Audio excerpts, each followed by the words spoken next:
வணக்கம் நண்பர்களே, நீங்கள் பார்த்து கொண்டு இருப்பது உங்கள் கௌசிக் ரிவ்யூ. சரி வாங்க வீடியோக்குள்ளே போய் என்ன நடக்க போகுது அப்படின்னு சொல்லிட்டு பார்த்தீங்கன்னா, நம்ம வெண்பா குட்டி இருக்காங்களே, அவங்க வந்து அப்படியே சும்மா ஒரு பக்கம் ஆர்வமாக உட்காந்து வந்திருக்காங்க. மல்லி அம்மா அப்பாவுக்கு என்ன கிஃப்ட் வாங்கியிருப்பாரு, எதனா ஒரு பக்கம் பெருசாக கிஃப்ட் வாங்கியிருப்பாரோ அப்படின்னு சொல்லிட்டு உட்காந்து யோசிச்சுன்னு இருக்காங்க. அதே மாதிரி நம்ம மல்லி வேறு லெவலில் ஒரு பக்கம் கிஃப்ட் வாங்கிட்டு வந்துட்டாங்க. வந்து உள்ளே உட்காடுறாங்க. அப்போ கரெக்டாக நம்ம வெண்பா இருக்காங்களே, மல்லியம்மா என்ன கிஃப்ட் வாங்கினீங்க அப்பாவுக்கு அப்படின்னு சொல்லிட்டு கேட்குறாங்க. உடனே அது ஒன்றும் இல்லை சொல்லுங்கள் மல்லியம்மா அப்படின்னு சொல்லிட்டு கேட்க, உடனே அந்த கிஃப்ட்டை எடுத்து காட்டுறாங்க.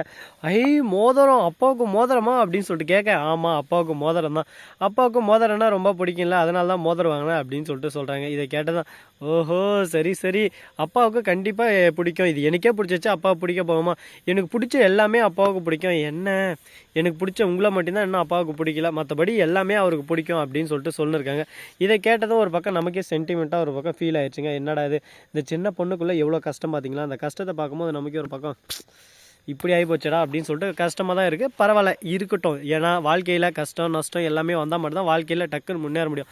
இப்போ எப்போ பார்த்தாலும் ஒரு பக்கம் சோம்பேறித்தன்மையே இருக்கிறவனுக்கு திடீர்னு ஒரு மிகப்பெரிய கஷ்டம் வந்தால் தான் அவன் எப்படி முன்னேறது, எப்படி வாழ்க்கையில் அடுத்தடுத்து போகிறதுன்னு சொல்லிட்டு அவனுக்குள்ள ஒரு ஐடியா வரும். அந்த மாதிரி தான் இப்போ நடந்துன்னு இருக்குது. சரி இதெல்லாம் ஒரு பக்கம் போட்டோம் அப்படின்னு சொல்லிட்டு விட்டாலும் மறுபக்கம் என்ன நடக்குதுன்னு சொல்லிட்டு பார்த்தீங்கன்னா, கரெக்டாக காலங்கத்தில் பர்த்டே அப்படியே சும்மா பர்த்டேக்கு அப்படியே வாசலெல்லாம் வலிச்சு கோலம் போட்டு, இப்போல்லாம் யாருங்க இந்த மாதிரி எல்லாம் பண்ணுறாங்க, எல்லாம் சும்மா அப்படியே சும்மா தண்ணி தெளிச்சு விட்டு அவங்க பாட்டு போயின்னு இருப்பாங்க. ஆனால் நம்ம மல்லி வந்து நான் அழகாக வேலை லெவலில் பர்ஃபெக்டாக எப்படி பண்ணுமோ அந்த மாதிரி பண்ணி கோலம் போட்டு அப்படியே சும்மா ஹாப்பி பர்த்டே விஜய் சார் அப்படின்னு சொல்லிட்டு எழுதி வச்சுருக்காங்க. இதை பார்த்தா அப்படியே சும்மா தகதான்னு வயிறு எழுது 2 பேருக்கு.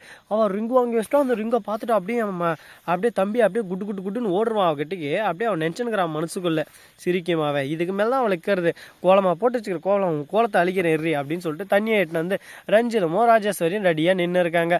வாங்கடா வாங்க, உங்களுக்காக தான் நான் இத்தனை நேரம் காத்துன்னு இருந்தேன் அப்படின்ற மாதிரி வேறு லெவலில் நம்ம விஜய் ஒரு பக்கம் மாஸ் என்ட்ரி கொடுக்குறாரு. இவங்க தண்ணி ஊற்றுற போது அப்படியே மாஸ் என்ட்ரி அப்படியே பார்த்துட்றாரு.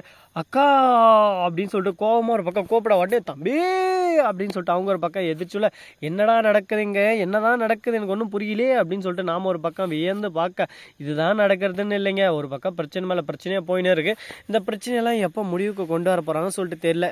வாழ்வே மாயம் இந்த வாழ்வியும் மாயம் அப்படின்ற மாதிரி தான் ஒரு பக்கம் போயின்னு இருக்குது. வாழ்க்கையில் எவ்வளோ கஷ்டம் எவ்வளோ நஷ்டம் துக்கம் துயரம் வந்தாலும் எல்லாத்தையும் ஒரு பக்கம் சரி கட்டி போனால் தான் வாழ்க்கையில் நம்ம முன்னேற முடியும். அந்த மாதிரி தான் இப்போ நம்ம மல்லியோட நிலைமையும். கரெக்டாக மல்லியோட எதாவது ஒரு முயற்சியை எப்படியாவது தடை செஞ்சு நிற்க வைக்கணும். மல்லி எப்போவுமே வாழ்க்கையில் முன்னேறக்கூடாது அப்படின்னு சொல்லிட்டு மல்லியை சுற்றி நிறைய தீவிரவாதிகள், அதாவது நம்ம ராஜேஸ்வரி ரஞ்சிதம் இவங்கள மாதிரி தீய சக்திகள் சுற்றின்னு இருக்குங்க.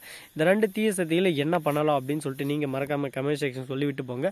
அது மட்டும் இல்லாமல் உங்களுக்கு இன்னொரு விஷயம் தெரியுமா, நம்ம மல்லி வந்து நைட் நேரத்தில் திடீர்னு 12 மணி ராத்திரி தான் அப்படின்னு சொல்லிட்டு பாட்டு வருதுல்ல, அந்த பாட்டுக்கு ஏற்ற மாதிரி கரெக்டாக மித்த மேலே போகிறாங்க. அந்த சமயத்தில் நம்ம விஜய் வர சொல்கிறாங்க. விஜய் வந்து என்ன மல்லி இப்போ கூட்ட அப்படின்னு சொல்லிட்டு கேட்க, அப்படியே சும்மா டிங்குன்னு எடுத்து நீட்டுறாங்க ரிங்கு. அதை பார்த்து அப்படியே சும்மா மயங்கி அப்படியே சொக்கி நிற்கின்னு இருக்குது நம்ம விஜய்.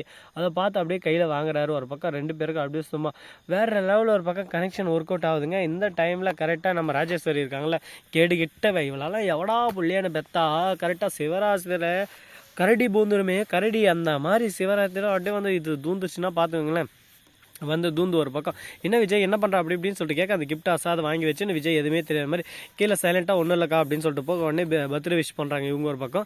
சரி என்ன பண்ணுறது கருமம், எல்லாத்தையும் ஒரு பக்கம் வாங்கி தானே ஆகணும் அப்படின்னு சொல்லிட்டு விஜய் ஒரு பக்கம் மனசுக்குள்ளே அவங்க அக்கால நல்லா கழுவி ஊற்றின்னு அந்த இடத்த விட்டு கிளம்பிடுறாரு. வேறு என்ன பண்ணுவார் சொல்லுங்கள் பார்க்கலாம். அவருக்குள்ளேயும் ஒரு பக்கம் ரொமான்ஸ் இந்த மாதிரி எல்லாம் இருக்கும். இதை வந்து தடுத்து நிறுத்தினாலும் கொஞ்சம் கடுப்பாகவும் இருக்காரு, ஒரு பக்கம் விறப்பாகவும் இருக்காங்க.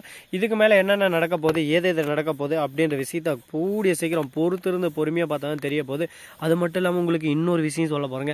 அப்படி என்னடா விஷயம் டக்குன்னு சொல்லு அப்படின்னு சொல்லிட்டு நீங்கள் காத்துன்னு இருப்பீங்க. அது வேறு எதுவும் இல்லைங்க, நாம் வந்து க்ரியேட்டிவிட்டியாக அப்படியே சும்மா வேறு லெவலில் திங்க் பண்ணி ஒரு பக்கம் உங்களுக்கு வீடியோ போடலான்னு ஆசைப்பட்றோம். ஆனால் நீங்கள் அதெல்லாம் ஃபேக்குன்னு சொல்லி எங்களை ரொம்பவே இது பண்ணிடுறீங்க. இந்த வீடியோ உங்களுக்கு பிடிச்சிருந்தால் லைக் பண்ணுங்கள், கமெண்ட் பண்ணுங்கள், ஷேர் பண்ணுங்கள், டிண்டிங் பெல்லை தட்டி விட்டு போங்க. அப்போ தான் நான் போகிற அடுத்தடுத்த வீடியோ உங்களுக்கு உடனுக்குடன் நோட்டிஃபிகேஷனில் வந்து கொண்டே இருக்கும். மிக்க நன்றி, தேங்க்ஸ் ஃபார் வாட்சிங், டாடா, see you, நன்றி, வணக்கம், வந்தனம், வருக தருக.